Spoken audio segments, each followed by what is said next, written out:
Արցախյան 44-օրյա պատերազմում Հայաստանն ու Արցախը պարտության տարած Նիկոլ Փաշինյանը 2021 թվականին վերընտրվելուց հետո ստեղծել տվեց 44-օրյա պատերազմի քննիչ հանձնաժողով։ Ինքն էլ 10 ժամից ավել գնաց եւ այդ հանձնաժողովում ելույթ ունեցավ։ Այս հանձնաժողովի ստեղծման նպատակը ըստ այն ստեղծող իշխանության մեկն էր՝ հայ ժողովրդին ցույց տալ 44-օրյա պատերազմի պարտության պատճառները եւ բացահայտել մեղավորներին։ 2023 թվականին ստեղծված հանձնաժողովը 2025 թվականին ավարտեց աշխատանքը, կազմվեց զեկույց, որը ուշադրություն, ոչ թե հրապարակվեց, այլ ուղարկվեց արխիվ։ Հենց առաջին օրերից հայտարարում էր քաղաքական մեծամասնությունը, որ հիմա քննիչ հանձնաժողով ենք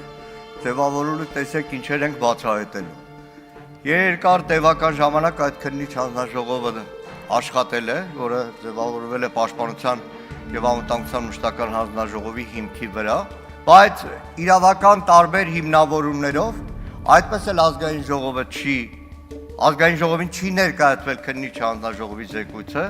Ազգային ժողովի առաջին բաժինը գտնվում է ազգային ժողովում Երևան քաղաքում։ Ինչ է նշանակում բերեք ազգային ժողովին ներկայացրեք։ Այսինքն